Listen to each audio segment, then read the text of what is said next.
हाँ जी, good morning students. हाँ जी बेटा, आज हम थर्ड टर्म का chapter number 7 e governance start करेंगे। सो बेटा, ई गवर्नेंस बेस क्या है? ई गवर्नेंस क्या होता है? Governance mean online availability of government services.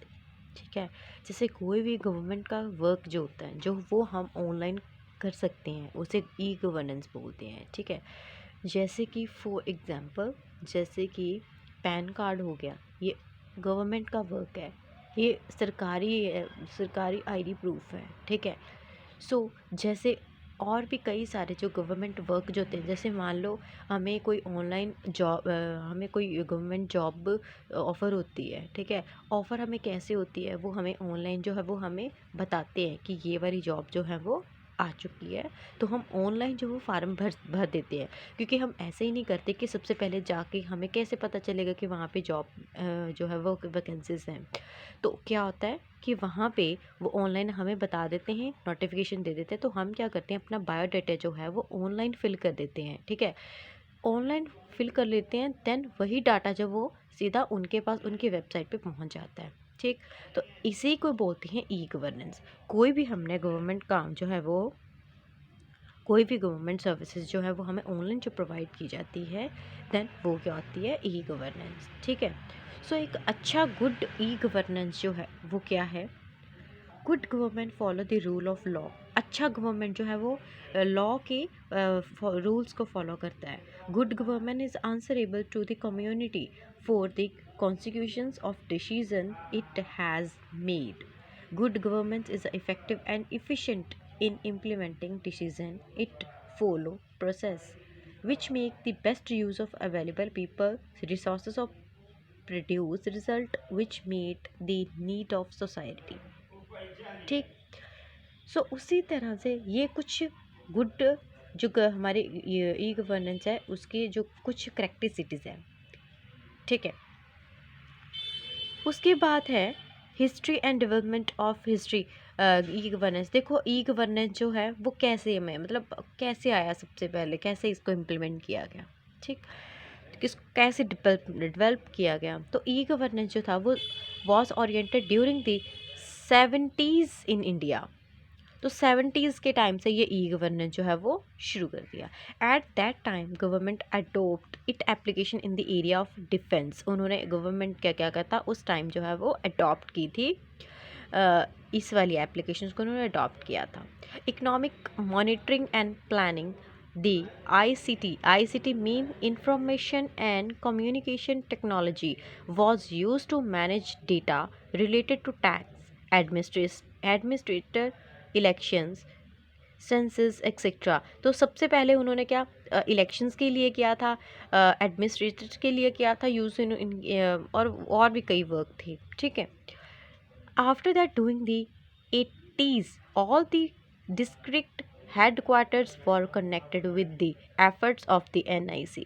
तो उसके बाद 70s पे पहले ऐसे हुआ, फिर 80s में क्या हुआ कि इसी चीज़ के साथ और भी जो हेड क्वार्टर्स जो थे उनके साथ कनेक्ट हो गए NIC के। NIC में national information centre.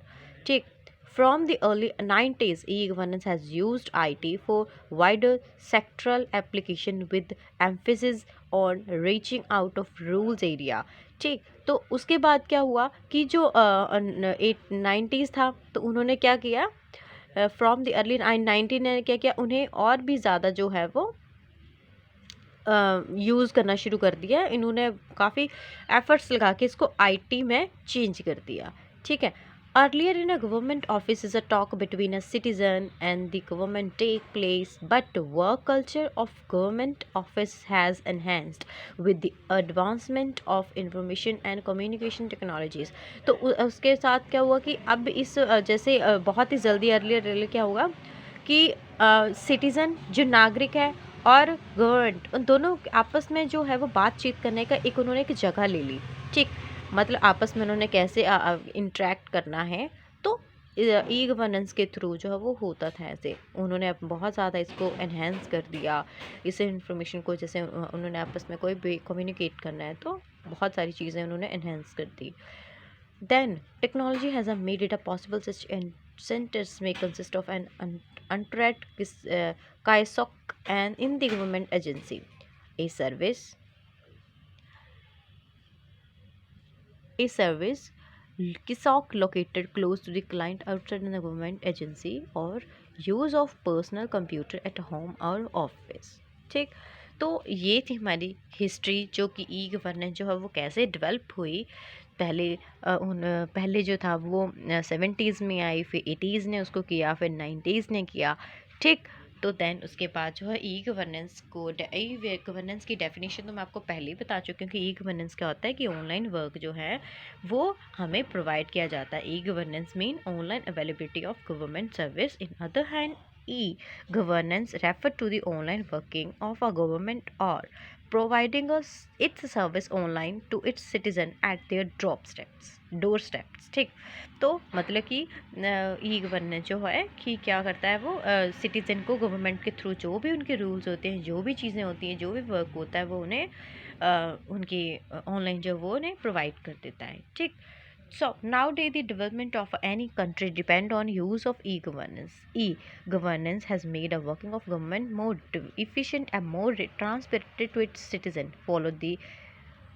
Following are the three things on the which success of or failure any government depends. So communication on its citizen, the way of government work, transparency in its working and information. In e-governance, government make best possible to internet technology to communicate and provide information to common people of businessman. ठीक, तो इसके कुछ pillars हैं e governance के, जैसे कि date contact knowledge की। Date contact क्या होता है कि to share information over the internet, government poses its database which should have the data content related to the government service। और knowledge क्या होती है?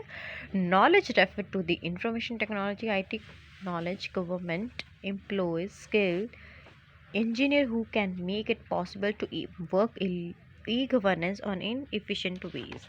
ठीक है, तो ये सारी चीज़ें जो है वो ई गवर्नेंस में आती है। देन उसके बाद क्या है? कैपिटल।